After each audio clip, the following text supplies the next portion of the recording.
everyone. This is the Light Gate. We're coming to you live from the beautiful city of New Orleans in Louisiana at the United Public Radio Network at 107.7 FM and the UFO Paranormal Radio Network at 105.3 FM. We are on Facebook, we're on Roku, we are on Rumble, and we are on YouTube. We have an interesting evening ahead, and I hope all is going to go as planned. I would like first to say one thing. I want everyone to know that somebody I found to be very, very special person, very intelligent gentleman, well-known and well-loved by many people on the internet. He was a futurist, and his name was John L. Peterson. He passed away this weekend, and he is going to be missed by many, many people. I only met him about a year and a half ago, a little over maybe 2 years ago now, and I went to his institute to speak last summer, as a matter of fact. And he showed me everything he was doing. He took me into his private world and gave me a tour of what his vision was, what he was trying to accomplish, and I was just so impressed. I know he is going to be very, very, very missed. And I know that people are going to work very, very hard to keep his institute alive and going and run it the way he wanted it to be run. If you knew him, please remember that this Saturday coming up, they're going to have a special gathering. And one of their trio is giving a talk, and they're going to have a live trio talk there as well. And it's going to be about his memory and in memoriam to him. Please show up there if you can. You can look for the Institute online. I will leave a link in the show notes tonight so that you can hook up with it and maybe show up or send your condolences to him and his family and his coworkers and his friends and everyone who knew him. We also have an interesting situation going on tonight. We had a CME yesterday. It was an X2, and it is incoming right now. And we had a proton storm just before that CME that waned back. But just before the storm erupted, the proton storm started up again. And when they go up like that, usually a CME coming in, which it is now starting, is going to produce all kinds of effects. The aurora borealis should be spectacular tonight into tomorrow. And if you live in an area where you might see it, you need to go outside and look. It's very, very special. This CME is hitting centrally to the US, but also other countries. Australia's in the way of it as well, because it's very far north, and it had a very broad expansion of materials worldwide. The corona of it just went everywhere. So our guest, Rowan Bo, who I just hope just popped in. Yay! Hey, hold on a second. Sorry. Hi, guys. Hi, Rowan. We were worried. I'm on my cell phone. Perfect. That's good. That works. More than one way to skin a cat tonight. Yeah. You're not the only one that's having problems. We started having problems when we came into the studio tonight as well. So it might get interesting for us all. I don't know. I'm sorry. Can you hear that other noise? That's the jets going overhead. That's okay. Don't care. Absolutely don't care. We have. I'm just excited that you made it and that you're here. Thank you so much. Preston, I'm gonna go ahead and let you start talking. You're very welcome. Preston, okay. You start. Thank you, Dolly. Yeah. Hi, Rowan. We'll get to you in just a second, but we don't want to lose you, so we're gonna get going quickly here. Thank you, everyone, for joining us. It's episode 123. Can you believe it? 123 of the Light Gate.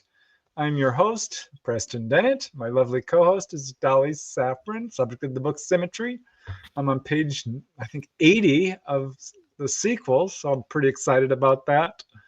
And yeah, thank you guys so much for joining us. I absolutely am so grateful and delighted and honored and all wonderful things that you choose to spend your Monday evenings with us. We have a really wonderful guest. I'll get to her in just a second. Let me just say a quick hi to you folks. Gonna keep it brief because I keep getting in trouble. There's a couple of people of you out there like, why are you spending so long saying hello? I can't help it. I love you guys, so I'm gonna go real fast through this. So, hi, Mountain Dan. Hello, Teresa. Hi, Peak. Oh, Scarlet Fire. Thank you for joining us. Sharice Basila. We got Kaleidoscope Eyes and Leah Wardlow, Olivia, and Mary. We have Sandra. Hi, Sandra. We got Rocco. Louise from New Jersey. Hey, namaste. We love you. I want to say something real quick. Namaste knows John L. Peterson as well. Y'all send her some love tonight because they have a pretty good working relationship with one another. I've known each other a long time, and I'm sure she's feeling it tonight as well. Okay. What was this group called, by the way? The Our site? No. Namaste knows it better than the Something Institute. And I can tell you your telephone number, your social security number, where you live, and but names, I have no. Well, maybe you can share that namaste because we do want to point people towards that because he has a lot of interesting information to share, and his influence will be felt for years. Yes. So thank you, namaste. Hello, Patsy. Michael Kennedy, glad you could make it. Oh man, Bob Thorson, so generous, so kind. We love you. Who else do we got here? We've got a lot of people. My bud. We have Bambi Dudley. We have Zen Quixote and Linda Catlett and Jay Kirshenman and Gizmo and Fun Talks TV and Fox Mulder. Big crowd today, you guys. I'm truly honored. We haven't even gotten started. Max Meeks, we got Kalar Brady, we have Joyce Aldrich. Joyce Aldrich, how you doing? Dolly and I are going to be on Joyce's show. She has a podcast too and has had some interesting experiences herself. So can't wait, Joyce. John P. Adventures, Gizmo, thank you so much. Legends don't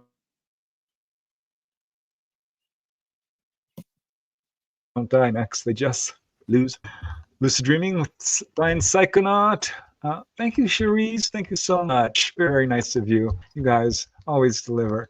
Thirsty, hello.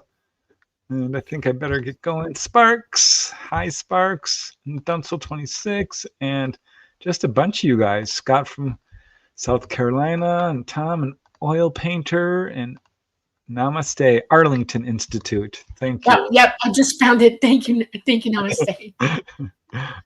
We have Oreo, we have Sadie, we have a bunch of people. Ricky, but I am just going to introduce our guest. So glad you can make it. So sorry. We have the lovely, amazing Rowan Bo, Robo. You may know her as UFO Girl. She has been on the show about a year ago exactly. And at the time, she was thinking about putting a book together, and guess what? She did it. Here it is, The Travelers. Check it out, you guys. It's an amazing book. I love it. It works on several levels, as we'll get to talking about. But for those of you who don't know Ro, she's been a contact since 18. Guessing it's probably a little earlier than that. But that's when it started. That she's seen troll-like beings, been on board a UFO with blonde Nordic beings, piloted UFOs. That is so interesting because Dolly, of course, talks about her experiences with that. She's experienced phantom pregnancies, has seen UFOs in 3 countries. That's amazing. She's a keen disclosure advocate, enthusiastic about connecting fellow UFO contactees, has appeared on many podcasts and radio shows, and has her own Facebook page and radio podcast where she offers support for people coming to terms with their experiences, which is part of what her book is about. Ro actually returned to Cardwell as a speaker and volunteer of the Australian UFO Festival, which is really Australia's only UFO festival. But guess what? She was alongside Ross Coulthart. Wow. As well as Roger Stankovic, Australian MUFON director, and Grant Levac. She is the author of this amazing book. Let me pop it up again. It's called The Travelers, an Experiencer's Guide to Extraterrestrial Disclosure, which explores her 40 years of ET contact. She's also the co-host of UFO Radio on 4EB, soon to be returning in 2026, and has given many interviews and speaks in front of audiences regularly. This book not only presents her own experiences, but is a guidebook for others who are having these same kinds of experiences. And you got all kinds of stuff going on, including I wrote down documentary in 2026. So we'll talk about that for sure. But let me just pop that off and welcome you, Ro. Thank you. Can you hear me all right? Just for starters, because I haven't had a chance to test anything. My one computer stopped working, and then the next one wouldn't connect. It had full service, but the internet didn't want to work. I'm sorry about that, everyone. We all go through that. Yeah. Well, thanks for using your phone. Because you sound great, you look great, so we're definitely right on track to have a fun show. Yeah, thanks for joining us. Oh yeah, thank you so much. I love you guys. Thanks to having me back on and talking about my book. Of course, Preston wrote the foreword, and Dolly is also featured in there. I hope you don't mind, Dolly. And Preston. Yeah. No, that's awesome. Well, we do have a CME coming in because we're a little glitchy, aren't we? Yeah, it's actually gonna get bad tonight. It's an X2, which the auroras are really going to be spectacular. I know this, but all communications are in the way of it. So because we're satellite-driven communications now, mostly, if something hits one of our satellites and it affects where our direct communications are, it can knock us off. So it's also going to mess with streaming services and stuff like that as well. So we'll just we'll do the best we can. Use our good energy to push back against it. That's it. So yeah, bro, I'm so excited for you. The new book, it's doing pretty well. You're getting some good reviews already, hopping up there on the Amazon bestseller list. Awesome. Yeah. Oh no, I'm just so grateful. I sold all my book copies at Cardwell actually on the first day, and then I got sick on the second day, and I couldn't even do my talk. I'm still a bit sick, but sorry about that. But I'm just so grateful that people like you guys can have me on your show, and I can talk about the book and what's all the important information in the book. I think it's important. So just the worldwide disclosure and how people are going to cope with it, and what do we do next. Yeah, I saw you on Beyond the Outer Realm with Michelle de Rocher, which was very cool to see you getting the word out.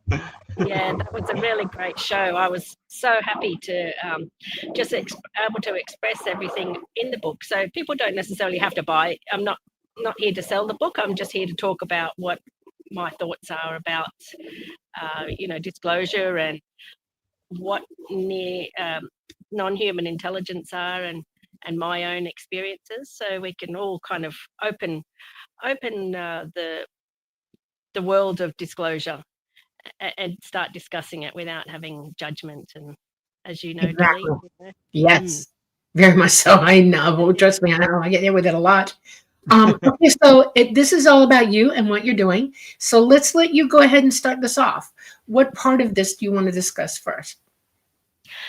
Well, I'm happy to discuss anything. I know Preston's read it because he did the foreword, so that was really amazing. So thank you, Preston. The first part of the book is my own experiences, so I delve into every memory that I have, and as you guys know, these are my own memories. They're not. I don't use hypnotherapy or any hypnosis to uncover more information, which one day I might do, but I haven't before. So that's, I really just try and delve into every aspect of my memories, so I can just pull every memory out and examine it. And there's also paranormal things that I've had happen throughout my life as well. And then I find other people who have had similar experiences. That's where Dolly comes in to it. And I've also then, because during my experiences, after each experience, there was a UFO reported. So I was able to actually find some reports in the areas at the same time. So I've actually got evidence. And so I'm pulling information from everywhere plus the other thing is that I actually had diaries, so everything was diarized at the same time. So I suppose that's stand-upable in court. So that's my evidence. It's important. You know what I It's mean? the first thing I always tell people who are experiencers is, write it down, because it's some of this stuff is easy to forget. It's very therapeutic to write it down. I had dates of all the things that happened. So although most people didn't report the exact thing on the exact same night, within the weeks surrounding were the same craft reported. So obviously, they were in the area at the same time. And I obviously is one of these people that they contact all the time. So that's why they followed me. I'm assuming that's why that they followed me from country to country, because, so I was able to piece together every single little memory. And although I don't have memories of some contact where they followed me to Africa and to England, I've been able to, I went to Mary Rodwell, who did a meditation, not a hypnotherapy, because for 40 years contact, how on earth can you uncover that in an hour Zoom session? So we didn't go there, and plus, like, it's been traumatic enough. I don't need to go through more trauma. What on earth I might uncover one day, that might happen. What happened was, some memories have cracked open, so to speak, since that. So she did like an unblocking of any implants or blocks that might have memory blocks. Not everything's come out. And then the second half of the book is what's going on. So what are non-human intelligence, what are governments perhaps doing? I haven't really focused on the government disclosure, US government disclosure, because other people are doing that. So I wanted to just, link it to my own experiences and try and work out what's going on and see if we can pull out more information. And then the third third of the book is how people can cope with the information and what we can do to also experience more things psychically. So I've got some exercises and things that I've been doing for a long time, writing dreams out and just trying to find exercises that are doable, that we can all then put into practice to become more psychic and experience more things ourselves. Well, that's what I love about this book. It's a very clever thing that you did there to work on, 3 different levels. It's not only your story, which is kind of, an adventure, and it's amazing. And then you have, of course, the second part where you kind of reflect on it and talk about the ETs. And the third part, which is so important, which is the guidebook part. So I think that's what makes this book so valuable and really unique, because there are a lot of people who write books about their experiences. But as I wrote in the foreword, I don't really recommend a lot of them.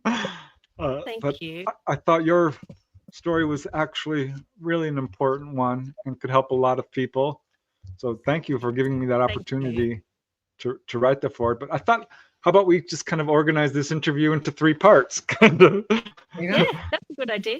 Kind of like your book, which of course we won't be able to cover in 2 hours because there's just no way. But you had some really interesting experiences starting at age 8. I thought that might be a fun place to start, because I actually did find an image of these little beings that I believe they're probably the same ones you saw, these kind of little troll-like beings. Yes. So, and that was amazing to discover that other people had seen it, including, you've seen them too, haven't you, Dolly? Yes, the absolutely. Little troll-like beings with the Yeah. hoods. Yeah. And Yeah. when I was doing my research, I found that there's carvings of these beings go back 2,000 years. There's some carved on Hadrian's Wall, and they go all the way back to Italy, and all of these genii cuculati means hooded spirits. So that's Christine Dennett's. Is it Christina or Christine? Yes, that's Kisara. Yeah, she did that. That's her working name. Yeah, Kisara. Yeah, I love that picture. It's very, very, very accurate. Yes. I had the first reaction I had to meeting one of these little people is that I have a tendency to be, I'm very touchy-feely, I'll come up at you and, want a hug or whatever. And I ran up to, it was a male, and I ran up to him and I hugged him and I stood up. Now I'm a tall girl and very strong, and he's heavy though. It's solid as a rock. Okay. And I strangled him. I was like, oh wow, and I sat him back down, and he gave me this look like, did that help you at all? And I was like, yes, yes, it did. And he just went, okay. And I realized that they were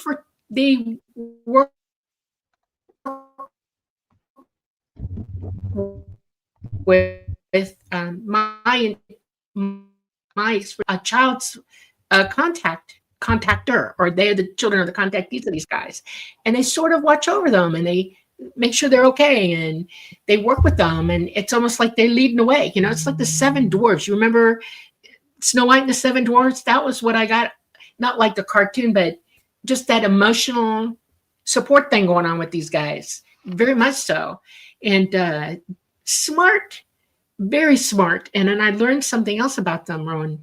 The little AIs, the helper AIs, the ones that are not, they're biological AI. They invented them eons and eons and eons ago. They're responsible for them. Oh, and they kind of the hooded ones invented them. Right, yeah. Created the little AIs that we see. We're responsible for them.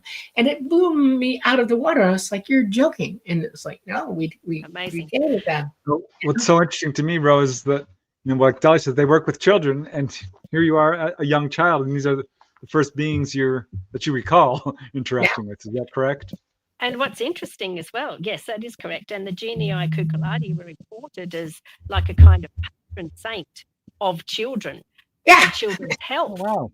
But going back 2,000 years, and because they worked with me with time, so what they were demonstrating in my experience was they were able to make time go really, really fast. When you're sort of like, and then really slow, and you just feel like you're moving really slowly. They were able to demonstrate those effects on reality. So that's when I realized, after I'd written the book, I'm going to have to just put a couple of more sentences in here and there, just to do an upgrade of it, is that they were time travelers. And I was like, time travelers, of course, the travelers. So that makes complete sense to me, that these little guys are able to come in and out of time. So they can manipulate time. That's their superpower, shall we say. So. Yeah. Wow. Yeah. I'm not so sure. I don't, how do I put this? It's not, how do I explain time traveling to you? Time is, in the third dimension, we only perceive time one way, and that's the arrow of time. Okay, straight time. There's nothing in front of us or nothing in back of us that we can see. We can intellectualize it, but we can't experience it at all. And when we go out of this dimension, though, that changes. Every other dimension past the third dimension is outside the arrow of time. And the only reason that is because we're in a very gravity-heavy dimensional space here. And it locks us in, and our brains are only built to handle so much information, or conceptualize with our ability to hear and see and all that, our 5 basic senses. Our 6th sense gives us a leg up on that, though, because we are an interdimensional being indwelling a third dimensional body. Okay, so we already know consciously that we're not in time, but we are. And without being hooked up to your abilities and knowing what's what, it's very, very confusing to understand. In the third dimension, there is no past. Once we pass that in the third dimension, it doesn't exist anymore. It ceases to exist. It's dead. Okay, you can only experience now here. To go back in time here would be to go back to nothing. You can't physically travel back in time at all. What ET does is they go extra dimensional. They go outside this dimension, and they move backwards and forwards in it in a way that is constrained, though. They can't go too far back or too far forward interdimensionally, because that would kill the body as well, even for them. Okay, So when we leave, and we understand the math of it because there are people here that have done the math and they know, and we've proven it, that when you're going very, very, very, very fast, time slows down. Okay. Yep. All right. So we know that the astronauts are a little bit younger than we are here while they're in space in the ISS, because they're traveling way faster than we are. Okay. Multiple times faster. But when they come back, they resync to us, but they know that their cells in their body are slightly different because of that, because they haven't aged as much. And you can see the difference in the age of their cells compared to what we are now, what they should be now when they get here. And that was very perplexing for everybody to understand.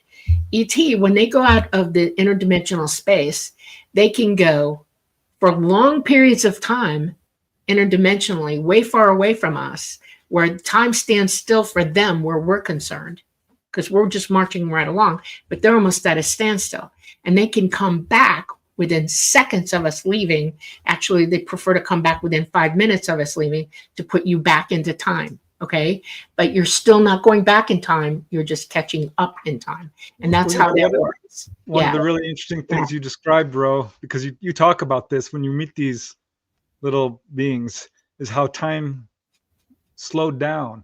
And I hear this from people. People will say, when the ET show up, it was as if time stopped.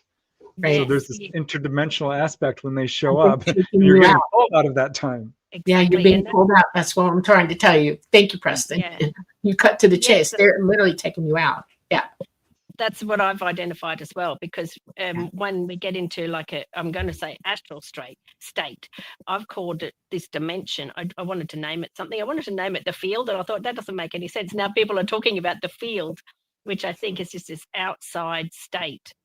So it's a bit confusing, but when we get into an altered state, that's us being interdimensional as well, because we are interdimensional. We do have a spiritual side. We do, like in the chakras, they are going up. They identify the chakras of going up. So this is where it comes into the spiritual stuff as well. It's not just beings and spaceships.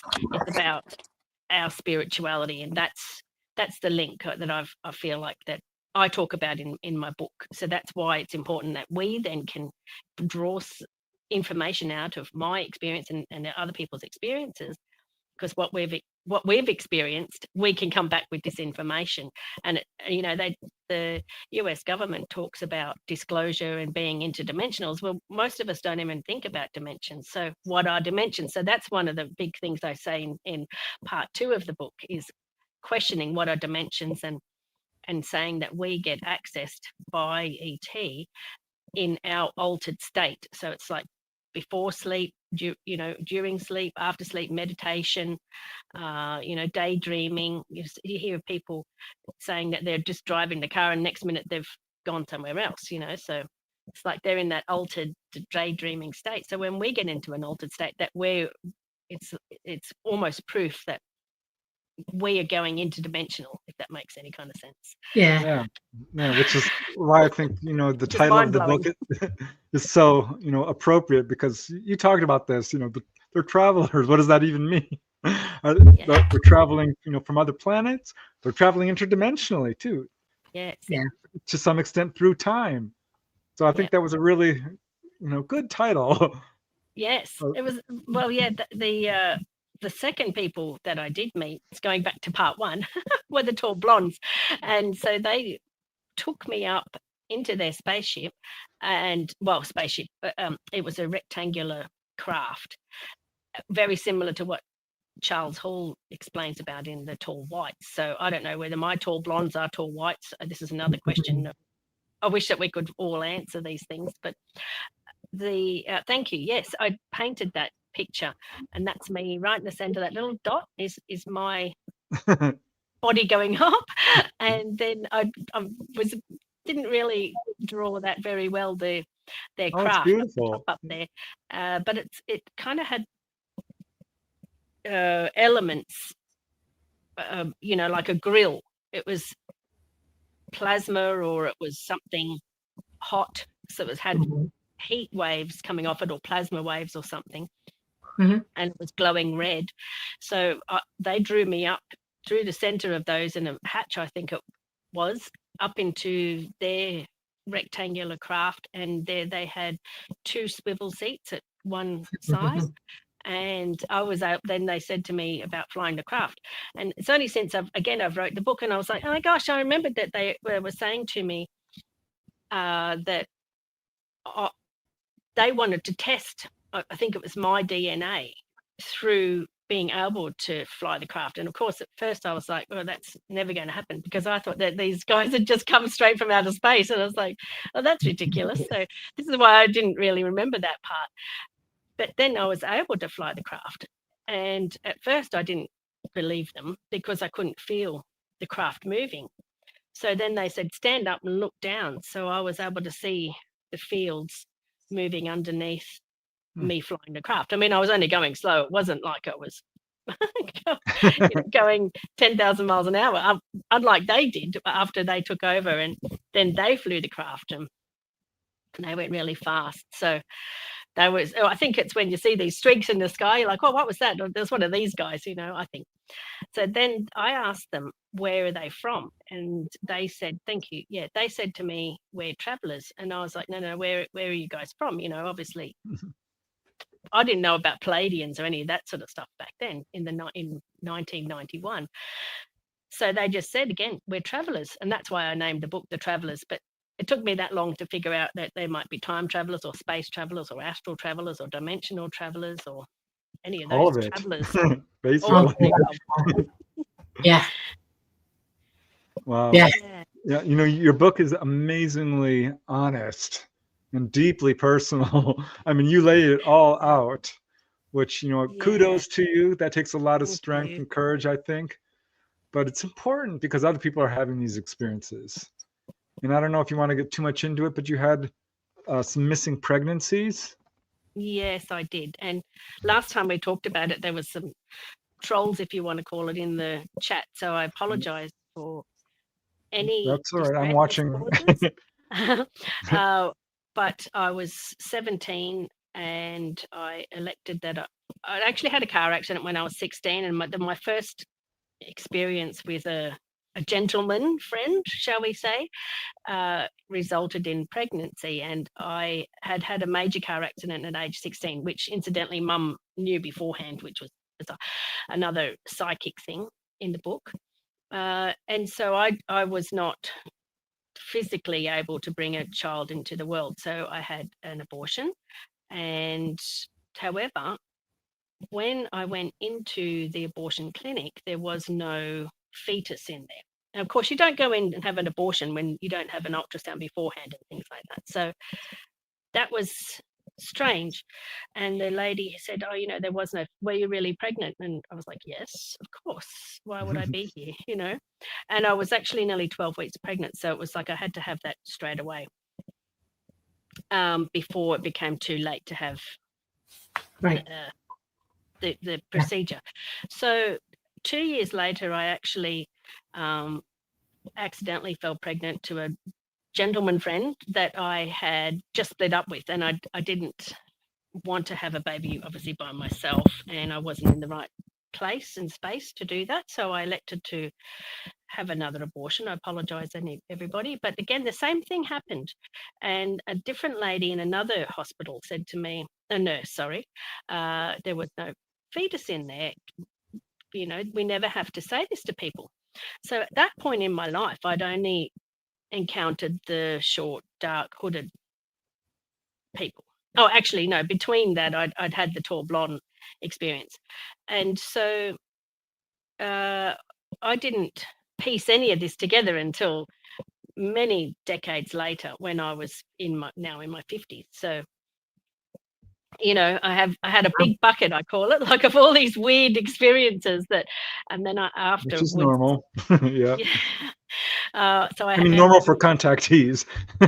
Normal for contactees, but then you're not piecing these things together. It's not a cohesive, you have different species contacting me, different weird things like that, and different paranormal things, and different psychic things. So, and different countries. This is so confusing when you're a contactee, and also there's nobody to talk to. I had nobody to talk to. It was really difficult for friends. They thought I was weird. Oh, yeah. So yeah, that's what breaks my heart because contact starts when a person's really young. Yeah. And you mentioned like it would be nice if you had a book like yours at your age. Yes, that's right.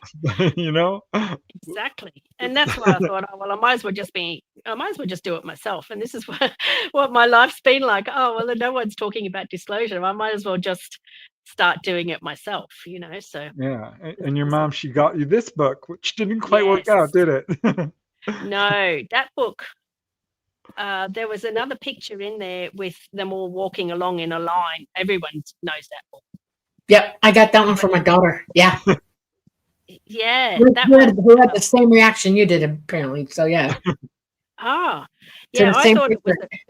I actually thought that was my book about helping me. Here's your guidebook, says Mum when I was 9. Wow. And no, it wasn't. It was really, I thought it was scary. It was quite scary for me. But then there's other pictures in there, and there's one picture that looks just like the short dark hooded ones because it's got like a hair like that. It doesn't have horns, and it just as the face looks just like it to me. Yeah. Yep. Yeah.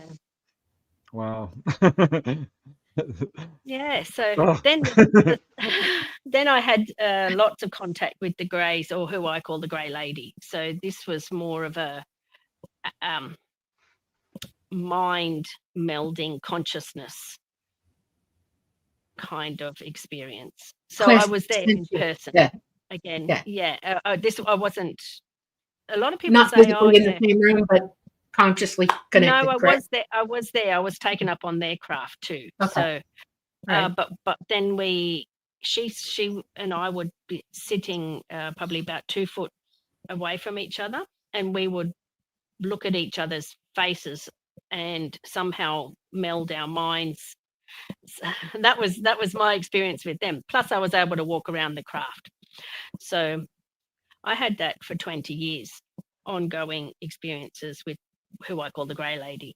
I don't remember any other beings in that black triangle craft. So that was the black triangle craft. And so all I remember was the Grey Lady, who I call the Grey Lady. Very interesting. So, you had some early UFO sightings too. Let me see, you had one in the 91 was the orb. That was when you were pulled on board, right? That's right. Yeah, you showed that picture there of me being drawn up. I don't remember it being on a light beam or anything like that. It just was me going up in the air without anything. Then I had so when I woke up on that was the tall blonde craft. So when I woke up the next morning, there were reports of UFOs on the radio, but there were slightly different UFOs, and they weren't rectangular orange or red objects. So what they reported was green cylindrical big motherships, so to speak. So when I was over in Africa, I saw 2 of those a week apart, these green long cylindrical motherships. To do with also with orbs going ahead directly above me, in Africa, in the middle of nowhere, really on safari. So, wow. I want to hear about the canoe trip too, where you saw the hippos and the alligators. Yeah, that was amazing. I had a really amazing trip over there. No wonder they were keeping an eye on me. Like, what are you guys doing down there? Like, we're in the middle of, the Rift Basin or whatever it is. Yeah, hippos are dangerous, from what I understand. Hippos and crocodiles are the most. They're equally dangerous. You wouldn't think so with hippos. You'd think they'd be all cute, but their mouths are gigantic. And apparently the week before, I've written in my diary, so this is how I know remember all these things. There was some people that didn't speak the language, so they didn't know to we would have to push our canoes over this way and push our canoes over. Crocodile, we yell out, crocodile to the right. No, we go like, I'll go to the left. So they didn't know that, and that one of the hippos actually snapped their canoe straight in half with their big mouth. So yeah, it was very dangerous. We were stupid doing that at age 24, going to Africa, having no idea what we were doing. So you weren't out with a professional guide or anybody. Y'all just went out. No, we were with we were with guides. I'm not really sure how professional they were, but we were just backpacking around. We did 6 months backpacking overseas. So we went 3 months in Africa, and then 1 month 2 months in England and Scotland, and then we went to Canada for 3 weeks, and then we went through to Hawaii on the way back again. So yeah, we did the whole round the world trip. It's important to mention, because I've noticed a pattern with a lot of contactees. They're kind of adventurous. They're kind of well traveled. Travelers. You're a traveler yourself. Yeah. Wanderlust. I call it wanderlust. Cannot help myself. You say, "Oh, let's go here." You say, "Yeah, okay, let's go." I don't even think about it. Let's just go. Yeah. Yeah, well, my mum, I was born overseas. So I was born in the UK. So mum obviously was too. That was back in 1969 that she went over to England. And that was like, oh my gosh, someone's traveling to England, Wow. So when you were having these experiences in your childhood, did you tell your mom, and what was her reaction? Well, look, she didn't. I'm sure she I wish that she remembered, but unfortunately she's got dementia now. So when I started to come out with all my stuff, I was trying to talk to family members. Do you remember this? Do you remember that? My sister remembers me having these experiences with the troll-like beings. But mum, I couldn't ask, and she wouldn't remember anyway. So yeah, no, mum, I do remember having a thing. Did you ever tell her though when you were a kid? Yes, I would have done for sure. And that's why, with that book, I would have thought, I would have said, "Oh yeah, mum, that's one of these beings that I've been seeing." I wouldn't have known what I called it then, because I was only 8 or 9. Right. I was just living it. I don't remember exactly, because it happened for a long time as well. Enough time for me to go, "My God, this is a regular thing." It wasn't just a one-off. This was like a regular contact. Were you thinking this is normal and this is how everyone lives, or you know what I mean? No, I don't know. I never really thought that it was just me. Right. But it certainly felt like just me when people were saying, "Oh yeah, that's just wild imagination," or "That's just a bad dream," or something like that. So, but I did have a time where I said to Mum, "Look, can you look at the back of my neck?" Thinking, "Oh my God, I believe they operated on me." And I thought, "Oh my God, my whole hair and everything will just be a matted mess of blood and gore." And in the morning time, I'm trying to get Mum to look at it. "Mum, can you look at it?" "Oh, later." "Yeah, I will later." "Oh, let me sleep." These sorts of things. So finally, hours later, Mum got a chance to look at it, and there's nothing there. And then she felt the nodule that's been there ever since. So there is. I don't know whether there's something in there. I have had neck x-rays before, but I'm trying to look in the x-rays. Is there something there? Let's see. But no, I can't seem to see anything myself. So, but because I've just had that contact on and on and on and on and on, they must have. I think most contactees, have implants. I really do. Yeah. Yes. But, so do you have any indication whatsoever that your parents or anyone from the previous generations had any kind of contact? Oh no, I have asked my family. I've lost family members because of this as well. Where they're like, "Rowan's a crazy person." So unfortunately, it doesn't help the cause talking about it. No, it doesn't. No one, unfortunately, that I can identify has remembered any contact. However, my son, who I prefer to keep anonymous and haven't mentioned him in the book. He had I believe had a few incidences when he was about 18 or 19. yeah, so he was waking up going, Mum, my clothes were all on the floor, or Mum, you know, my clothes are back to front and inside out and all wrong, or I didn't. It's a sign. Wasn't wearing this when I went to bed, these sorts of things. So you mentioned your mom had a psychic flash when you had a car accident. Can you? Yeah. Yes. So we've all kind of had like a few incidences that, but yeah, this particular incident was when I was 16. I think I was 16 or turning 16. My mum tried to go into my bedroom. I was at school, and she couldn't walk into the room, and she had a feeling or a thought or a download that Rowan's not going to be home for a very long time. And then a week later, I was involved in a major car accident. 3 people died of our friends, and I didn't go back to school after that. I'm actually having trouble still with it now, 30 something years on. And my other friend who was in the car accident, she just had a knee replacement from it. So yeah, we're still dealing with things to do with it. But what blew my mind was 3 people died and I didn't die, and my 2 other friends didn't die. So how would something know that I wasn't going to be home for a very long time? I wasn't going to die a week or so before the car accident. And when Mum was actually, I'm not sure whether I mentioned this in the book. Pre-cog. I don't think everybody understands what precog really is. I've had discussions with Preston about this. You're psychic. Your consciousness is not in this dimensional space. It's indwelling your body, but it lives in all dimensional space. It can hear and see everything. Okay.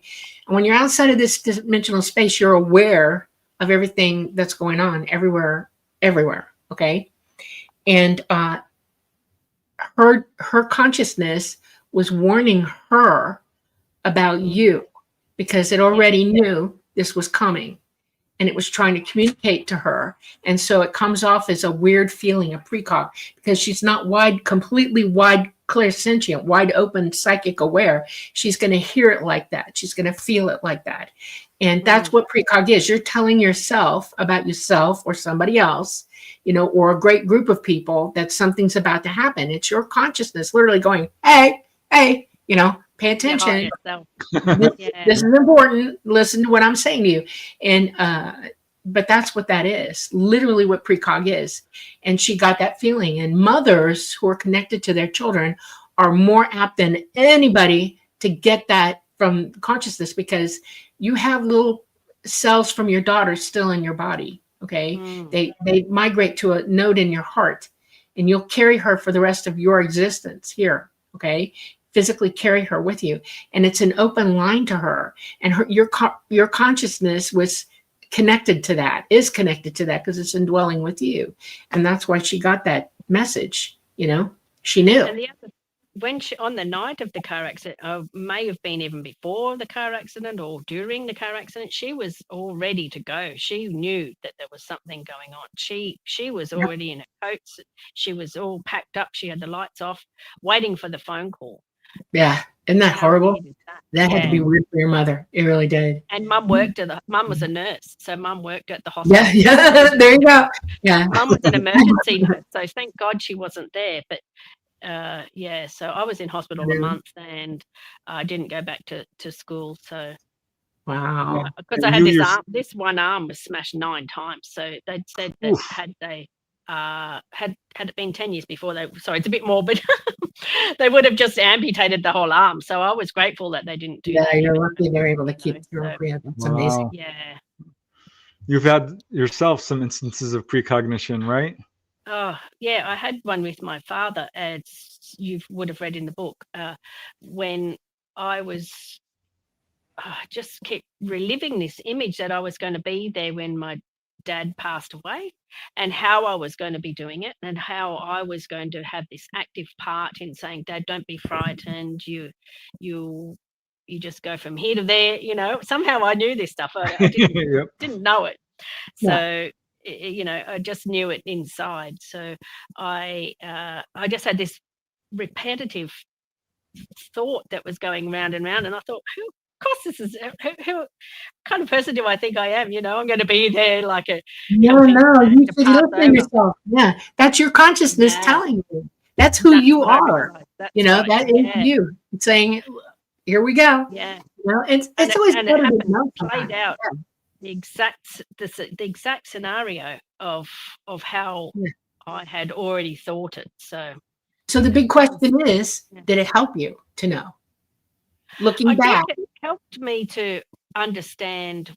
Well, obviously you can't understand everything, but you know, just to get our minds around how, what I call, you know, as I said in that last interview that I know you guys watched, it is how massive the universe is. What on earth is going on? This is not just, like I say, ET and craft and UFOs. This is like a big issue. Yeah. The universe and everything, or whatever that.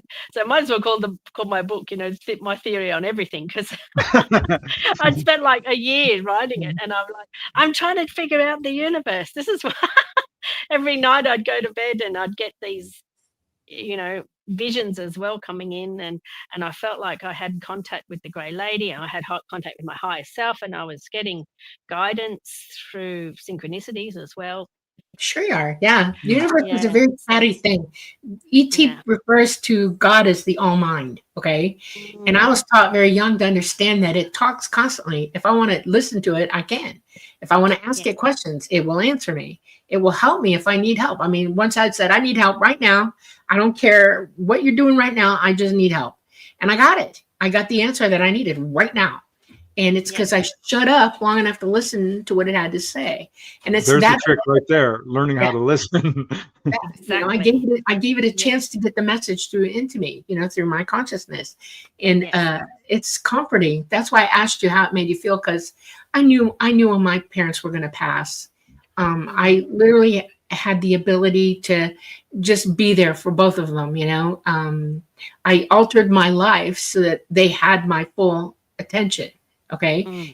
And I walked through it with them, you know. I was there all the way to the very, very end and after. And it was comforting to me. It gave me a sense of, what's the word I'm looking for? This is part of living. And I was grateful to recognize what it was so that I could be part of that, you know. And a lot of people don't realize beautiful thing. Being there with your family, what better place could you be in amongst, you know, exactly.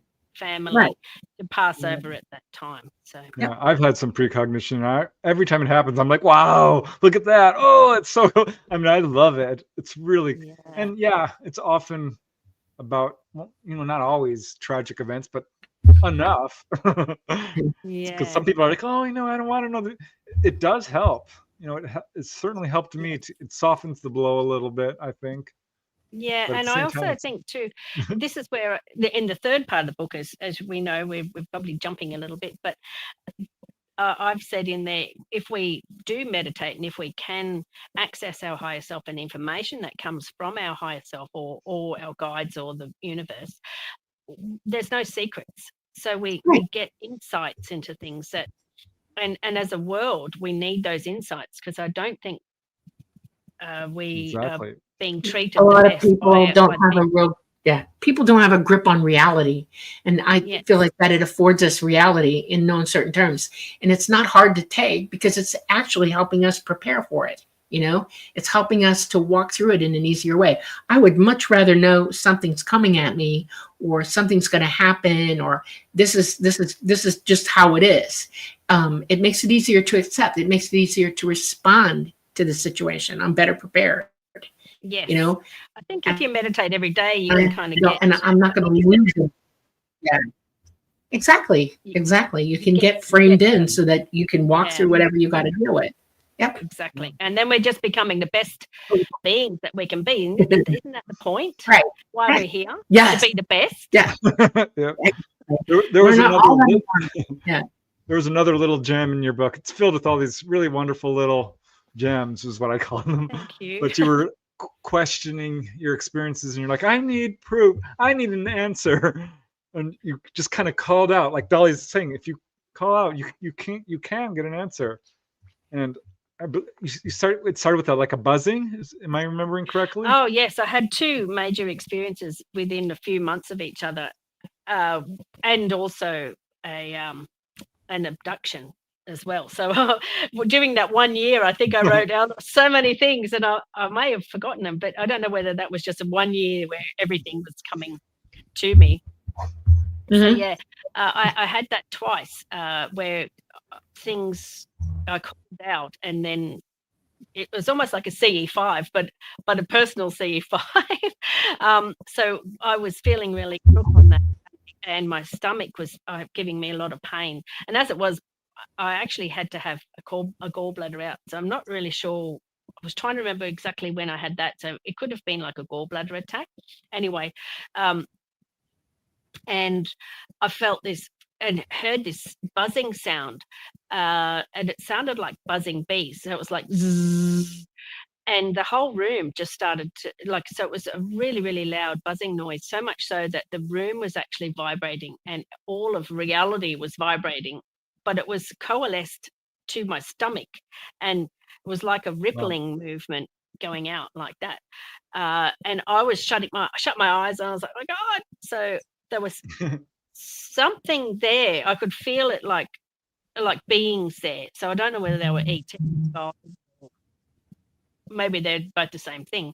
And so this vibrating was so loud and so all encompassing, like the whole room was vibrating. And I called out to my friend who I was staying with, and when I ran out afterwards, I was on top of the world. So I'd been healed by something when I was calling out for them to help me. And I ran out and I was like, did you hear me yelling your name? And she's like, no. And I'm like, did you hear that? And I was like, oh my God, finally I have proof that I'm not crazy. The more I said, the more crazier I sounded, though.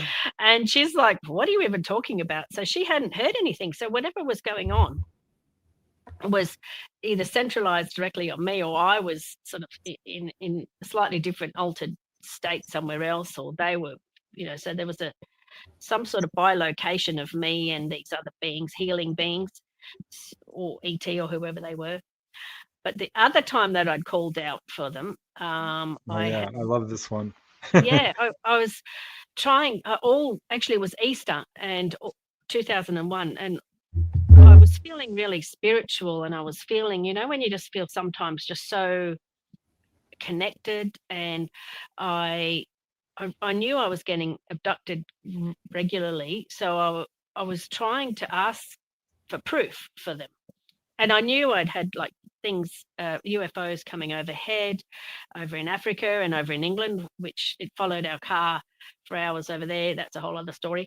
And so I saw this rainbow in the sky, and this was in the afternoon, and it wasn't just a big rainbow. It was 3 tiny rainbows in the sky, one on top of each other, and one was upside down.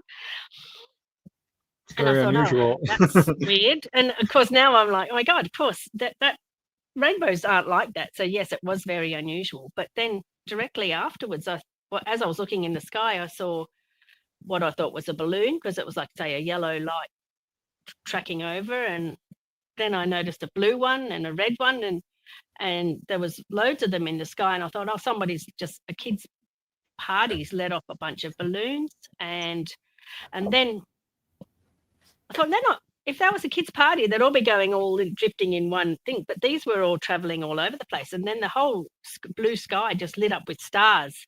And I'm like, oh my God. So calling out to my husband at the time, and like, can you see this? Am I like, so I got an actual confirmation, and then everything just flicked off all at once, turned off.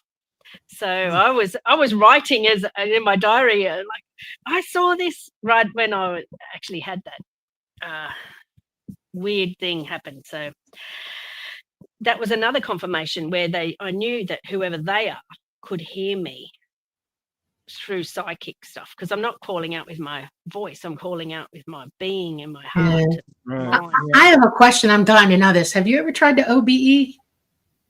Out of body. I did one time, where only once that I've had the experience of it where I was trying to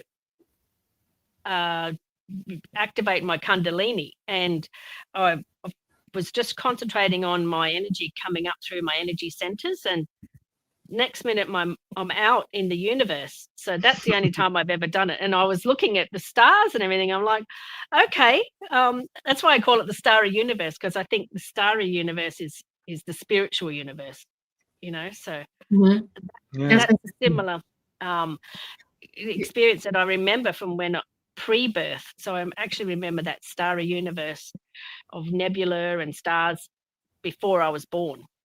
So that's why sounds like an OBE to me.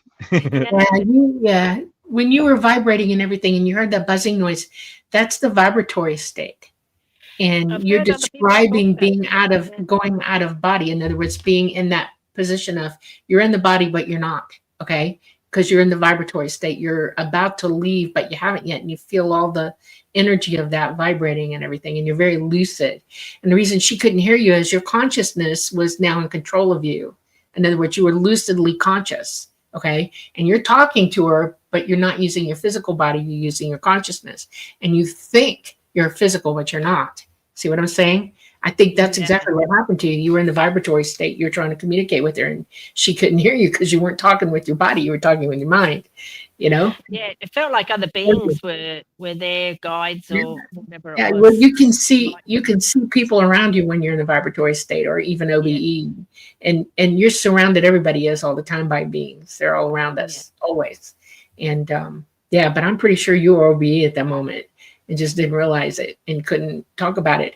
When you're asking for help, and you're lucidly trying to go out to get help, that's what happens. You'll leave your body and help will either be standing by for you. In other words, because they're all around you anyway, and they're trying to give you help. Okay.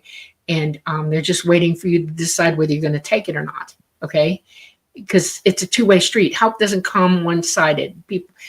You can't get help without the asking of it. And it has to be something that you absolutely need right now. You got to have it. And it's not part of your karma to experience whatever that is to be healed. Okay.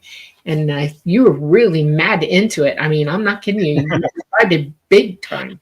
I didn't know anything about it. So I was just being me by myself, you know. No wonder no wonder you have trauma, because all these things happen to you that you just don't know what's going on. You don't have anyone to talk to. And that's one of the main reasons why I've done this book, me being alone for so long. And people are alone with these experiences, whether it's ET or just paranormal stuff. And that's another thing I've talked about in my book is non-human intelligence. They are so many non-human intelligence that are interacting with us, including spiritual things as well. Spirits, all kinds. Cryptids.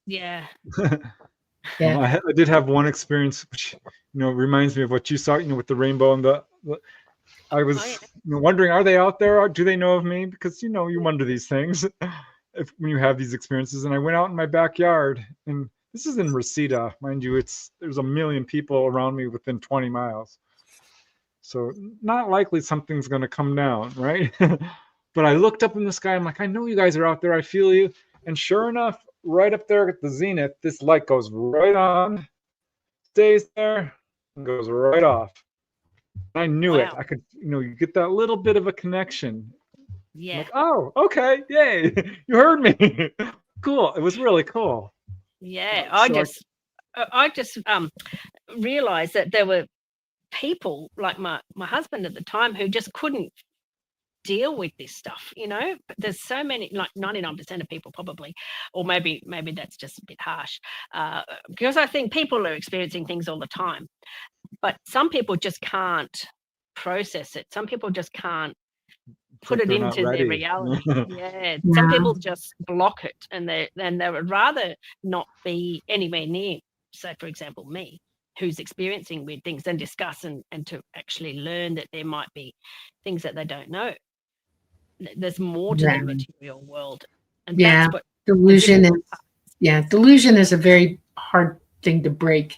And people on earth are kind of delusional. They're taught to be that way. It's acceptable behavior, to be in delusion, to have a quote unquote paradigm of belief, an understanding of what is and isn't. And you get locked into that, and everybody in society is backing it up, and you almost get bullied for it. I felt bullied growing up with it. And that's not easy to do to me, but it happened, And you're right. There's nobody to talk to about it. And I would just have to talk to myself. And, I'd lick my wounds and go home and be very quiet and just let the universe talk to me. And it's like, it's okay. You're fine. They're, and I also have family that has forsaken me and said, nope, no, and it's like, it's not my loss. It's theirs, because they're giving up a relationship that is meaningful for their discomfort or their delusion, and judgment.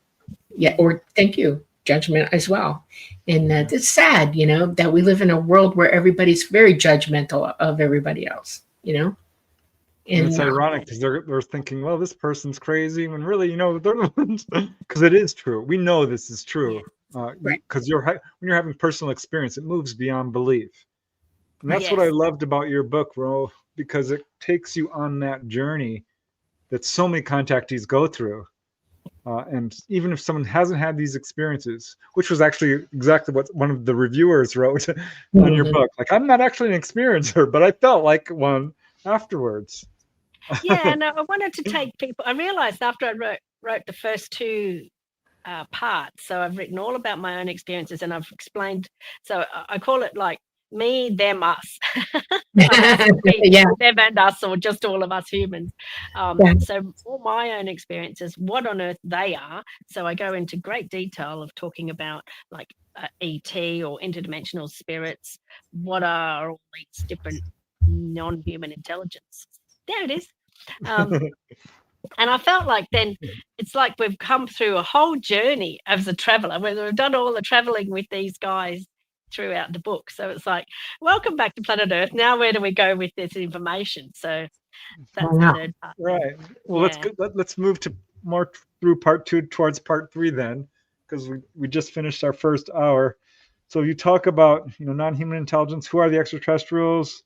Earthbound creatures, cryptids. So all of this to some degree is connected. But I don't know if people are saying it's the same thing. I don't buy that. I think they're separate, but but how do you look at all of this? I think if we acknowledge that there's dimensions, and these things can come through, like they appear and they disappear. Sometimes some of these Sasquatch or whatever, people see them running and then they've just portaled out of there somehow. So like their footprints stop in the middle of the field. And so there's obviously dimensions happening. It sounds like, I don't want to say it sounds crazy, but we just have to pretend there's such a thing as dimensions, right? And there's beings living in those dimensions. There must be, because they're coming in and out, and they can access things. And they're all here already. All the dimensions are together at the same time. You live in a 12-dimensional space, okay? And when they're here, you see the physical effects of their body on gravity here. In other words, they come in, they're physical, they've got weight, they're going to make footprints, right? But the minute they start to leave this dimensional space, they go out of being physical.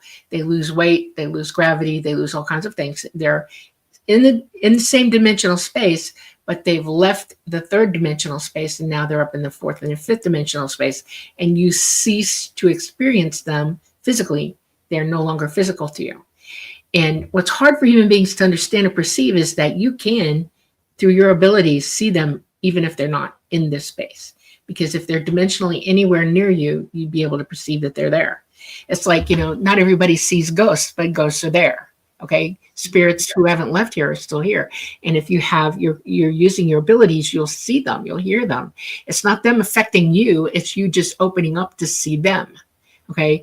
They've got hardware now where they have those spirit boxes and things, and they're trying to hear them talk and stuff. Well, you don't need that. You've got the equipment in your head. You don't need it. You're already hearing them. No, we don't need cell phones, actually. No. You just turn the What we volume. do tonight. More and more proof that this stuff is real, isn't it? Right.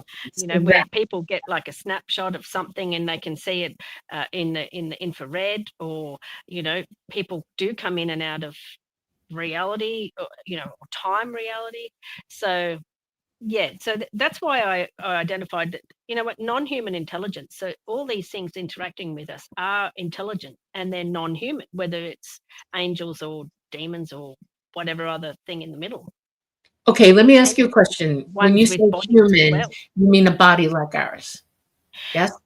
Well, that's the term that the US government's using, isn't it? I know, they're wrong. They're absolutely 100% wrong, and I hate it. I can't stand it.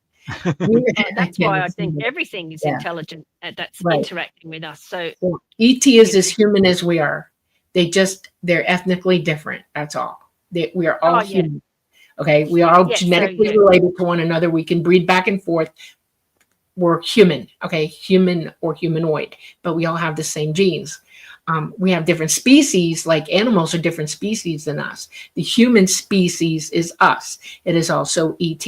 So we're not non-human intelligence. We are human. You're intelligent. You're human. Yes. So are they. Maybe just call them intelligence would be a more accurate. Yeah. Intelligence. Yes. What is non-human intelligence is this. It's either another animal species, like a dog, a cat, a bird, or an ostrich, or whatever. They're different species than us. But there are ETs who are just as human as we are, but look like a dog or a cat or a bird, okay? Or insectoid, what we think is insectoid. They're not different species. They are different ethnicities of humanoid, okay? It gets sketchy, all right? We have to learn to understand the terminology of what's really going on in front of us. Is a ghost non-human? He's non-physical human. That's what I've. Yeah, because we're all in it. Yeah. People think that there's just greys interacting. Someone who's never come across this subject, so this is somebody who's starting to research it. So this is just like a basic book for somebody to research. I'm not saying you're wrong. You're just going by what the government says. Yeah, I know. I wish you're introducing people to the idea of all these different types of beings that are out there. It's not just interacting with us. Yeah. And these things have been interacting with us for millennia, probably the whole time that we've ever been here. Because, so this is we're related to them. Opening people's mind to what on earth is happening, I think, anyway. Yeah. Were you ever taught? Let me get it out.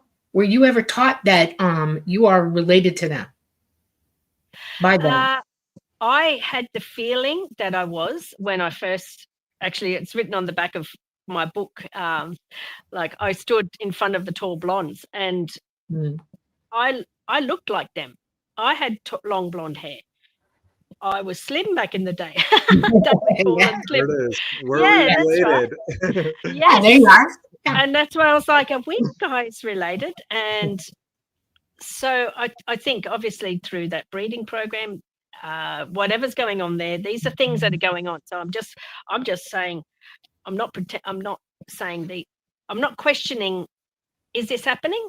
I know it's happening. Why is it happening? So that's where the questions are. That's why I've got every chapter is called a question. What is NHI? Question mark. What are UFOs? Question mark. What are dimensions? Question mark. And portals and orbs. So I've just tried to pull my own information out, pulling out information from the general consensus and also the US government, the little bits that they're disclosing here and there. So just trying to figure it all out, basically. That's good, though. It gives everybody a chance to know your experiences too, which is good, because there's more people out there experiencing and they're not talking. They have nobody to hear it from at all. Exactly. And this second section is important because when people have contact, all of these things come up. People are having, it's not just ET contact. It's a wide variety of paranormal experiences. I'm glad you Yes. included a section on life after death, because you talked Yep. about also another one of these little jewels in the book of your own memory of a past life. Could you talk Yes. about that? That was I actually really do cool. remember a lot of past lives. I don't remember absolutely everything that happened, but one time I was, again, in an altered state, shall we call it, where I was very relaxed, and the walls, which were painted white in my house, morphed into wooden walls, slatted walls.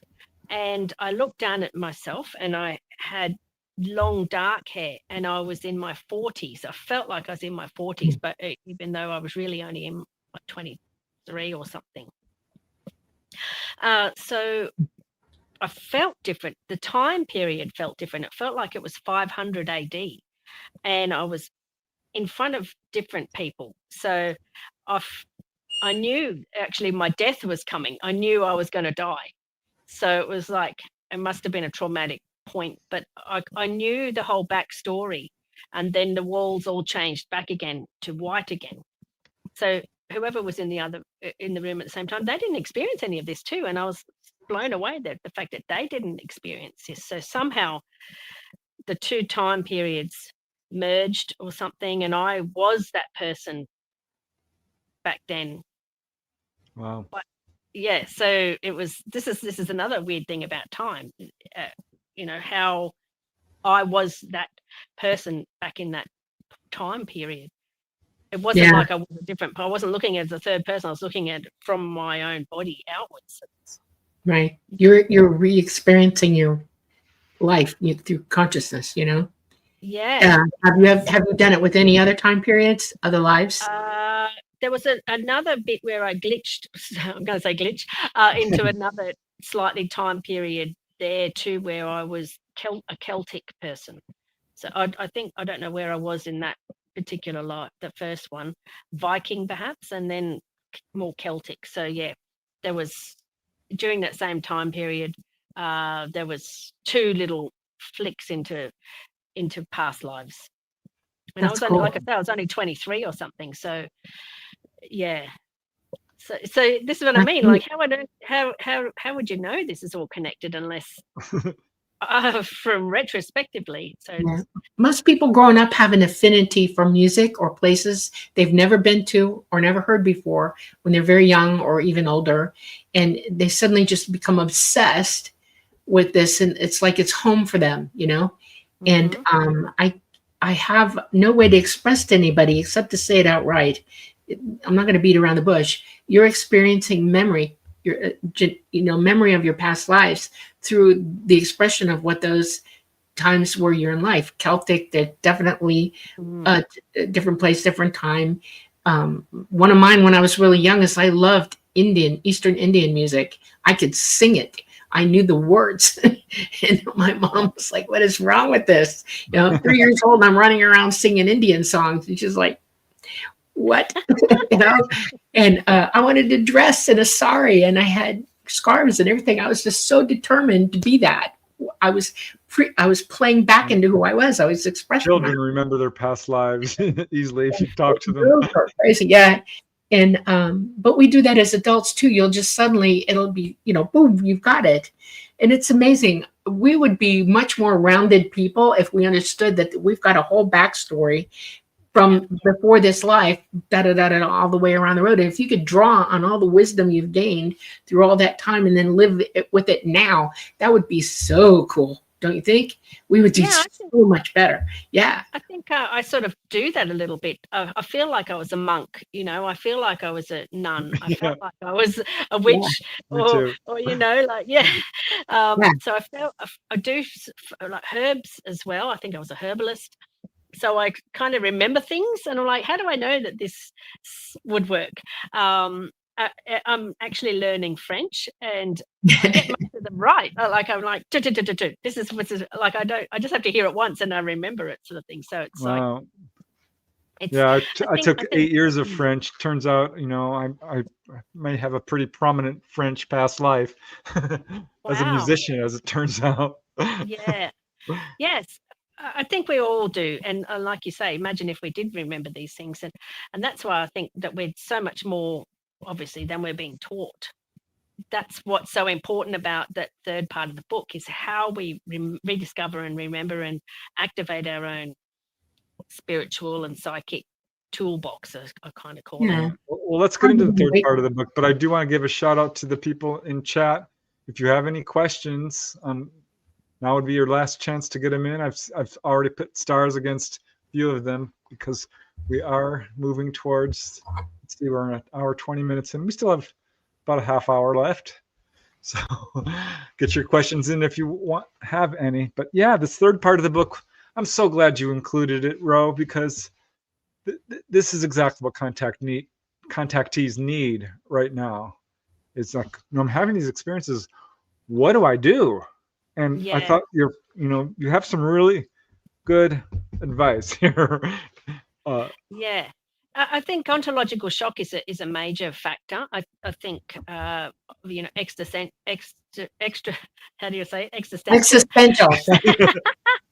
shock is going to happen worldwide when people finally go, you know what, I think this is really real. I mean, lots of us already know this, as you guys know, but there is going to be people who have denied it and lied about it, and yeah, some people aren't going to react well. They already are. It's shocking. Yeah. So, how to find groups, how to, what to do, how to deal with this is a major part of it. And that's one of the things that I'm doing now, is I'm creating groups that people can sit around a coffee table and talk about things. Yeah. I just book a cafe somewhere and go, guys, go over there and talk about this stuff. So yeah, and also the book is how we can put our own, how we can become more psychic and manifest and creative and remote view and those sorts of things that people are talking about nowadays. Right. Well, you have a whole section there on meditation, which I'm so glad you stressed the importance of that, because that's one of the first things I always tell contactees is, sit down and just meditate. It's helpful on so many different levels, but absolutely is a good way, because you recall your experiences without hypnosis, and anyone can do this. And people are so misguided to think, oh, all of this is coming out under hypnosis, it's not reliable. Hold on a second. Most of the people I talk to remember it fully consciously. Yeah. So meditation is a way to do that. I think meditation is a way, multiple positive benefits. We've talked about connecting to guidance. We've talked about dealing with our own problems, trying to identify what our issues are. Well, I talk about that a lot in the book as well. So, and obviously trying to find the best pathway for our individual selves, how to be creative, working through everything and just being that best person that we can be. So if we ignore ourselves, we're never going to grow, are we? So by meditating at least once, a couple of times a week, if you want to do it once a day, even better. But you don't have to make it so difficult. You can just sit quietly and just go into retrospect, but then you're connecting with your higher self. And I've actually, what I've been doing lately is just drawing my consciousness up to my higher self and bringing it back again over and over each time I breathe in and out. And that higher self, the more and more we do that, the more the connection that we have with our higher self. And our higher self is, I heard somebody say recently, which I love, it's like that part of your body standing on a mountaintop can see all around. They're the ones. It's your true self is what I think even a better term for it would be. Yeah. And your interdimensional self as well. So, that we're just connecting more and more and more with that interdimensional part of our true selves. I shouldn't have skipped one step, because prior to meditation, you have a little section on a positive spiritual work space, which I thought was a really good point, because often we're in an environment, which it's not conducive to our own spiritual growth. I think that's correct too, because we're dealing with, Dolly said it as well, there's beings all around us, good and bad, and how do we identify what's good and bad as well? But if we're getting something's whispering in our ear, oh, you're fat, everyone hates you, you're ugly, you're not unsuccessful, no one likes you, he doesn't like you, this sort of thing, if you wake up to what you're hearing and thinking and listening, that those thoughts aren't coming from you. And so that energy can get stronger and stronger in that space if you don't clear and cleanse it out, and you want to have really positive workspace, shall we say, in your house, personal space. No one wants any beings attachment.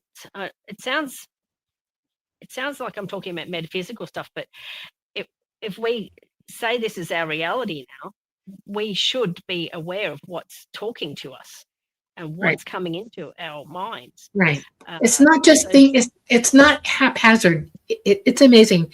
You can live in a neighborhood, okay, and you've got next door neighbors on both sides of you. These neighbors are thinking all good things. They're good people. They're trying to do good things with the world and themselves. They're healthy. They understand reality, blah, blah. And then you got the one over here that's off the charts crazy, thinking all negative stuff, evil thoughts. I want to hurt this person. I want to hurt that person, full of hate, okay? They're projecting those thoughts out into the ether, just like everything else. So you've got good over here and evil over here. Now you're walking solidly conscious, and you can hear both of them. Trust me, you do. You hear them. They're within proximity to you, and that's the first energy that's going to hit you proximately, in your area. Okay. What you got to do is learn to identify what that is over there versus this, and decide for yourself. If I'm walking down this way, and this is here and this is here, I don't necessarily need to veer over here to be in the good, and I'm definitely not veering over there. I'm going to go this way. It's called navigation, psychic navigation, and everybody has to learn how to navigate wherever that energy is, whether it's bad, good, or evil. And you don't have to question it. You just have to know that you do feel it. You are aware of it, and it's coming into you, and you need to go whoop, no, and you navigate away from it.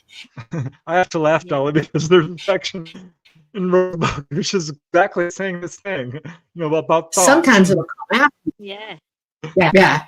So what you do is sometimes it'll come after you, because once you start waking up and you start using your abilities to the best of your ability, and you start hearing truth and practicing all of this energetically, you become very noticeable to everything. Okay, it all sees you, and the brighter your little light gets, or the stronger your voice becomes psychically, that's going to hear you first before they will. And it'll come after you sometimes. It'll hate so bad that it's like, no, you don't belong here. Get away from me. Or it'll attack you. And then here's the rough. You have to learn how to put an intended mental attitude, fortitude to yourself, where if that comes at you, all you have to do is say, nope. And it's gone. It can't come near you anymore. Your light becomes so bright that it cancels it out. It makes it go away. That's how fast you can move anything negative away from you, just with a thought. Nope. Yeah, okay. I actually do like a barrier. I kind of try and create a barrier around my house, like a bubble of, you see it on Harry Potter. I'm like, oh, you're doing that. Light it up. Yeah, exactly. Light it up. No dark allowed. No, yeah, that's a very good thing. Yeah. Absolutely, you're doing the right thing. But a lot of people can be like, you're going down the road, you're in the car, and it's all around you. So your awareness has to be sampling everywhere you go outside of your environment, your normal environment, to understand what it's at. And that's why I say it's navigation. Yeah, you're driving through all of this energy all the time. And it's better to start small, on a smaller scale, and because your intuition, your ability has to be trustworthy to you. Okay, you have to know that you're doing it when you're doing it. That's consciousness at work. You're employing consciousness, okay? Sentient consciousness. And so we have to do things for ourselves to do that. There are games you can play to teach yourself that you're doing it. You have friends, you can employ your friends to help you with it, you with them, you know. Let's play a game. Let's say, I'm going to think of something today. You call me when you think you got it, and vice versa. Or I need to hear from you psychically once a day. Think of me once a day so that I can receive, and I'll do the same for you. Okay. Yeah. When you go to visit and talk to people, reach out to them cognitively, consciously, and feel what they're hearing and saying, and then ask them. Don't say, how you doing today? Say, I get the idea that maybe you have an issue today. What would that be? You know, and they'll either look at you and go, wow, and tell you, okay? And you can honestly, truthfully hear them give it up to you. That's how we learn to trust each other psychically. That's how we learn to trust the truth in each other psychically. These are little daily steps that we take until you get so good at it, you're just walking through it, you know? You will start to see the beings who are around you without even trying at that point. They will just be there, okay? And you'll hear them as well, and can start interacting with them. One of the things that I had to learn to do to protect myself from idiots around me is not give up that information too easily to anybody. I kept it to myself. I was living it and doing it, but I quit talking about it to people because, okay. Now we're all trying to be this, and it's more fun to talk about it openly. You're doing the right thing by writing the book. You're doing the right thing by talking on how to get to this. You're following the path that you're supposed to go. That's what we're all supposed to do. Once you operate in the gift, you help everybody else get it. You know? Yeah, that's what I like. You know, here's a sentence in your book. Our thoughts matter, and we create from our thoughts, both negative and positive. Thoughts are much more important than people realize. Yeah. I really like what you wrote here. We can change our thought patterns from negative to positive using meditation and contemplation and self-love. Use the ETs and angels as archetypes and role models to radiate universal love. We can change our world using this philosophy in action. In action. I was thinking that I wanted to thank you, because that's exactly, speaking of being psychic, this is exactly what part I wanted to talk about too, because I haven't touched on it in this interview anyway, but when the grey lady would come to me before we would sit face to face, I could actually feel her love coming and radiating out, and talking about that same sort of thing, Dolly.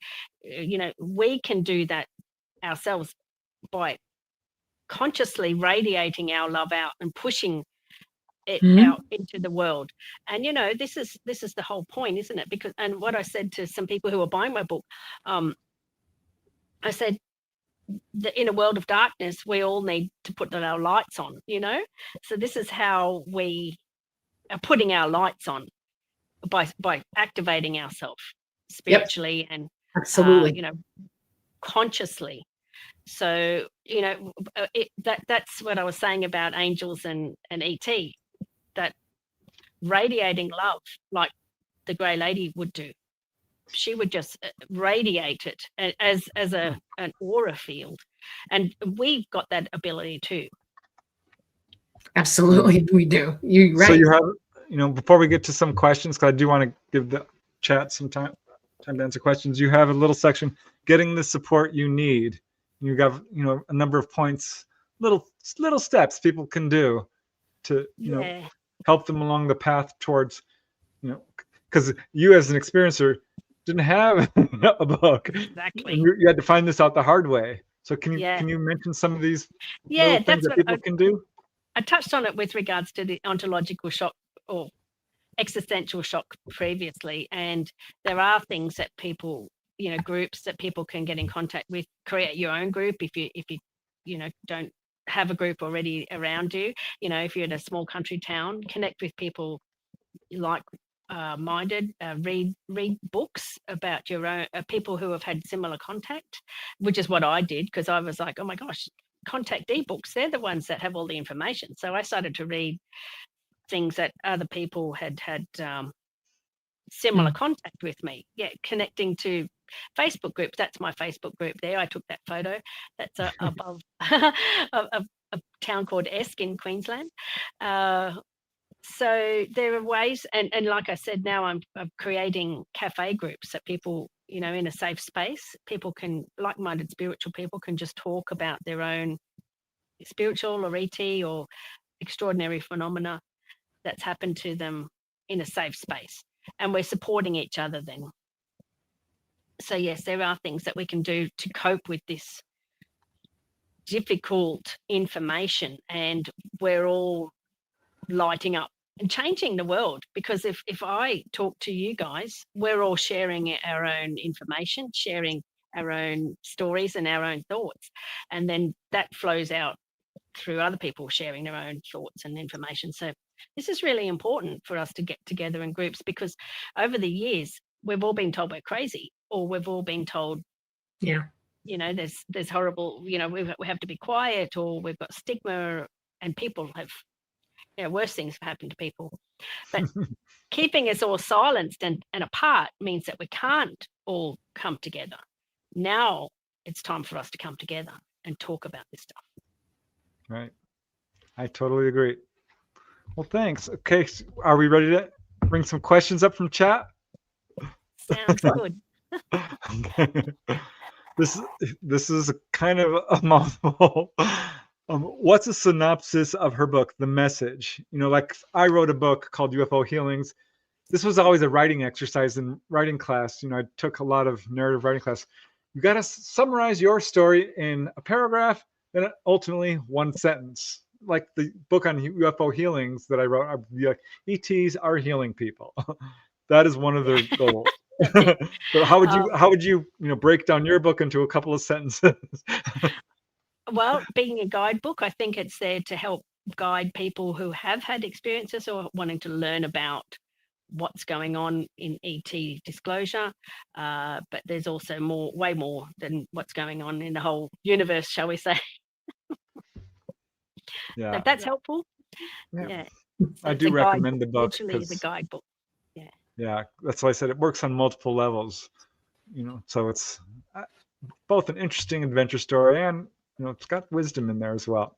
Thank you. All right. So Michael Kennedy, we actually talked about this, Michael, but maybe we can touch on it again. Can the panel speak on the topic of time travel aspect of the phenomenon? Yeah, we can. Yes. So I believe it's to do with interdimensions as well. So other dimensions. So somehow with their dimension, and you can go out and come back without. Yeah. And one of my issues with time traveling, or what you would term time traveling, is that when I was in my 40s, I thought, you know, I feel older than I look, you know, or I look older than I feel, or I couldn't explain it. And I finally had to talk, you know, how much older am I really? Because I would be gone for weeks and months at a time and then come back within 10 minutes of leaving. And I said, has anybody added this all up for me? Do y'all know how much I've actually lived beyond what I'm physically would have lived here? And am I older? And they're like, yeah, you are. You're actually older. And so like I'm 67 and I'm probably closer to 70 years old, physically 70, because I've lived that amount of time. There's no way to put it. I've lived extra dimensionally that many more years than I've actually lived here. And it bothered me for a long time to explain it to myself how this worked. And I finally said, you know, it's time to teach me this. I want to understand what the heck you're doing to me. What the heck, you know? I would go clean across the universe where my time here slowed down to nothing. I was already back in time there. Okay. It's hard to explain, but it's perspective. All right. Time is nothing but perspective, where you are now. Okay. And I'm physically here talking to you now, but if I left here, went extra dimensional and went clean across the universe, I would not be here anymore. I would be there, but there traveling would be past for us. And then I would be coming forward again to come here to catch up with, or to re-enter where I was minutes or a day later here, having lived all that time back there. So that is time travel. I'm going to their past, not my past. See what I'm saying? It's hard to explain, but I'm going to their past, not my past. They live like this. They travel all the time extra dimensionally. These people are so much more advanced than we are. This is like a normal state of being for them.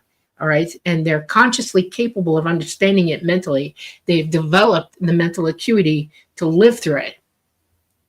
One of the things they did was they took me out of here and brought me not physically in. I wasn't physically in. I was out of dimensional space, but they brought me back in time here, but I wasn't here. I don't know how to explain that. I was out of time, but they could see me. I could see them. They could hear me. I could hear them. And I joined with relatives of mine in another place for a brief period of time, long enough for them to get proof of me having been there. And then they brought me back out and brought me back here. I wasn't physically there, but I was a type of physical there because I was extra dimensional when it happened.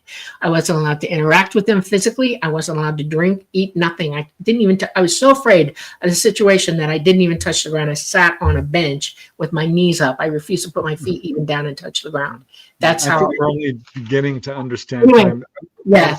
So it's complicated. It's really complicated. And it has more to do with perspective is what I'm trying to say. It's all perspective. Time is perspective.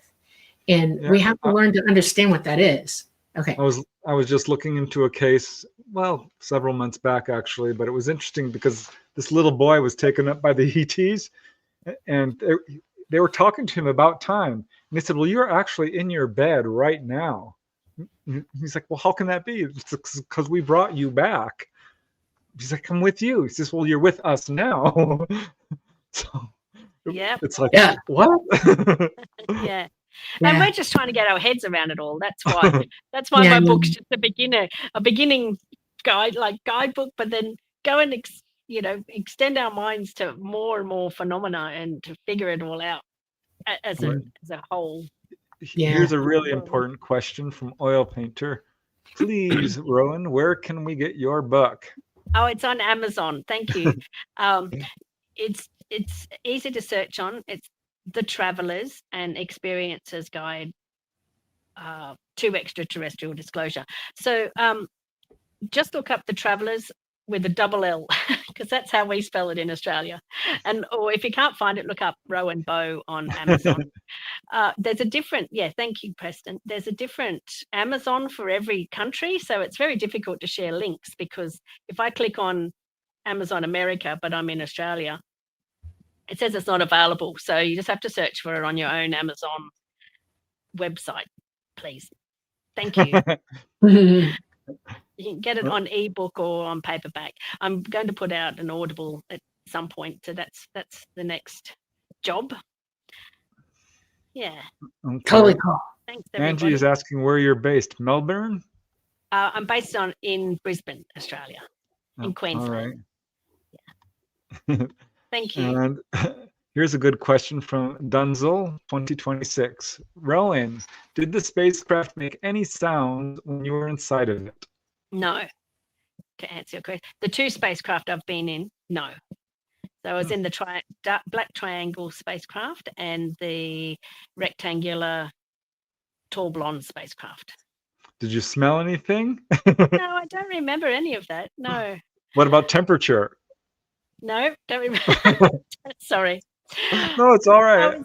I was having a mind meld with the grey lady, or I was flying the craft. So yeah, sometimes you can't pay attention to absolutely everything that's around you, because it's an existential shock as well. You're in a completely other place with different beings. So it is shocking. Yeah. And confusing and terrifying all at once. Yeah, well, that's what's another interesting thing about your book, because you did go through some fear, some honest to God fear and trauma, but you've come through it, and ultimately, if I'm getting this correct, it's a beneficial, benevolent. You've grown from it. You're happy you've had these experiences. Would that be a fair statement? Happy is a difficult way to put it, because I've had these experiences whether I wanted to or not, but I've had to come to terms with what they are. And as I said before, I can remember past lives, pre-life and early life, and all these memories that other people don't talk about. So I've had to just put my mind to it and go, well, what's really happening? So, I'm happy to be the person to talk about all this weird stuff, because not many other people are talking about it, and lots of people, like you say, are silent about it and don't know who to turn to. So yeah, I have had to come through it. Do you feel like you've benefited from it? I feel like I've benefited in that I have been able to become aware of what's happening out there in like a tiny splice of what's happening out there. Obviously beings are interacting with me, interacting together, interacting with us on different levels. So yeah, it's a mind-blowing reality. This is our reality. So at age 8, my reality was already getting blown out of proportion to what was really what the material reality is. So reality is not what we believe it is in the material. That has taken 40 years. So I'm sorry if that's why you need a guidebook, because this is my 40 or 50 years of experiences and thoughts and coming to terms with it. So this will just help everybody to figure out things. Obviously keep thinking and keep researching and keep figuring things out, because I'm not a scientist. I'm just a little person from Brisbane, Well, you've learned a lot. All right, we have 5 minutes, so I'm going to go through these last questions pretty quickly. I don't know if you can answer this one, Ro. Question for the panel. Have you heard of anyone bringing back an object from a UAP or trying to? I can certainly talk about this. But... Yes, I'll refer you to Preston, because I've read some of your books that talk about that. It's fascinating. But no, I haven't. Yes, I have heard of people, but only through Preston's books. Yeah, well, I know of many cases of people who've tried unsuccessfully. One of the first really publicized cases was Antonio Villas-Boas, and he tried to grab something, and they pushed him down and escorted him out. And other people have tried to put things in their pockets, and they gently just pull them out. Dolly had an experience where she tried to take a book, and basically, no. But there are people who have been given stuff or asked, and generally it's perhaps a piece of metal, which usually turns out to be some normal element, because of course elements are the same throughout the universe. But crystals, certainly, stones, even seeds and leaves and things like that. Certainly, there's a number of cases of that, but it's very rare. But I don't know, Dolly, you want to add anything to that? When I was younger, I was given marbles all the time. Really, really cool marbles. Okay. Had a giant bag of them. And they were unexplainable marbles. Okay. They were cool. My friend saw them and nearly died because I had some unbelievable, beautiful marbles. The bag disappeared when I was about 15 or 16, and it piffed me quite literally off, because I was piffed.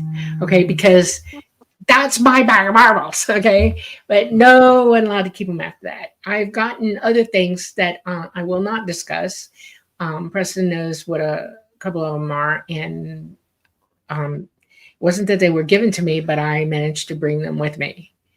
And it wasn't anything from the craft. That's all I'm going to say about it. I have other things that I have with me. I have implants that are not mine. That's a good point. One guy was getting little pancakes. The Joe Simonton case in Wisconsin. Yeah, they were studied. It was pretty unusual case and pretty well verified. But yeah, that does happen. Yeah. All right, let's go through the rest of these real quick. Patsy's asking you, Rowan, have you had any men in black or any government agents following or threatening? No, not that I know of. But this morning, my 2 computers weren't working. So I think that has more to do with the CME. Yeah. Yeah. Right. No. Luckily, I haven't. But I haven't really talked about anything before either until now. So agents call me all the time. I'm very good at figuring out who's who and what's what, and that's why I'm very observant. I'm constantly aware of my surroundings and everything goes on. And every now and then I'm able to single one out of the, and go, hey, I did it today. So I was followed today. Okay. I'm not going to tell you what I was doing, but I had an agent following me. And I decided to double back on him and show up in his face and give him the look.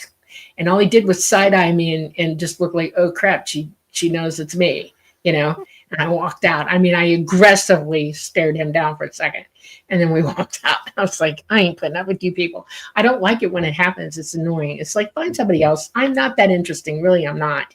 You know, go away. A number of contactees who've had problems with it, but rarely. And Dolly's probably the worst case I've seen of it. But I've talked to people who've had break-ins and hypnosis tapes stolen and things like that. Yeah. So Dolly, Richard is asking, are the insectoids also human?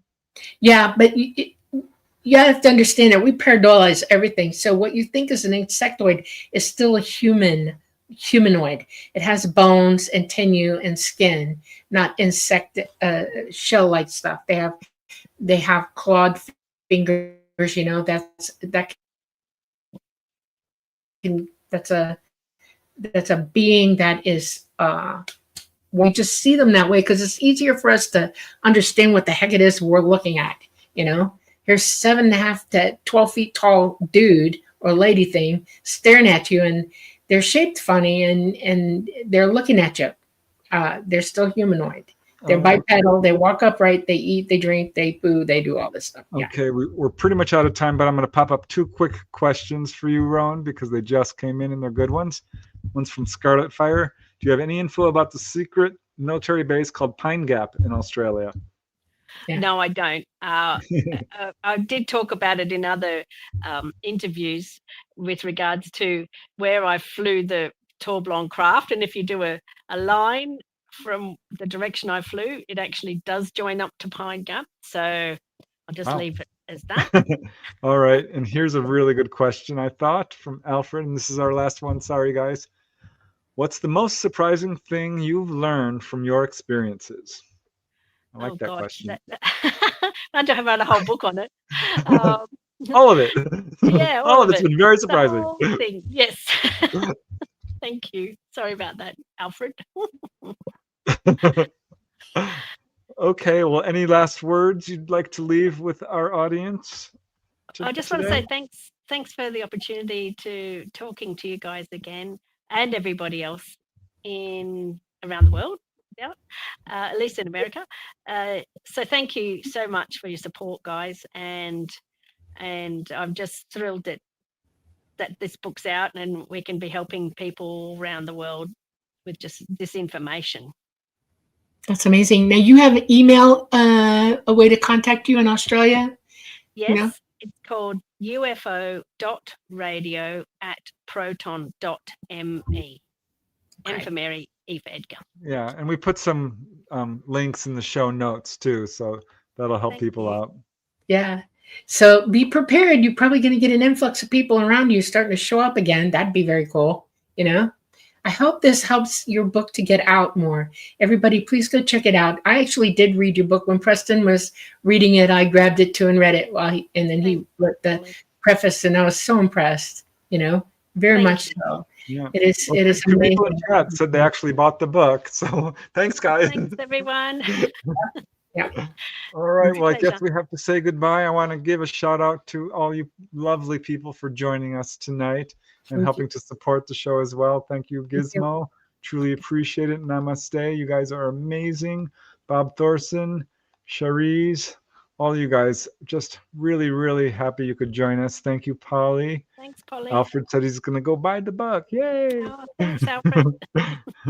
Thank you, my bud, and Angie, and all you other guys. Rowan is so gracious. Oh, that's very sweet, Menno, from us. So all right, Dolly, I guess it's time for us to say goodbye. All right. Thank you, Rowan, so much for coming on. We have to have you come back again, okay? You promise? Okay. Yes, definitely. All right. We're all besties. Absolutely. All right. You've been with us at the Light Gate. It is Monday night. We are coming to you live from the beautiful city of New Orleans in Louisiana. We're broadcasting from the United Public Radio Network at 107.7 FM and the UFO Paranormal Radio Network at 105.3 FM. We are on Facebook. We're on Roku. We're on Rumble. And we're on YouTube. we love you all so much. We want you to have a spectacular month. We've got some more shows to do. This just happens to be the first one in September, and we will keep seeing you very soon. We love you. Mwah. Night, night, everybody. Be happy.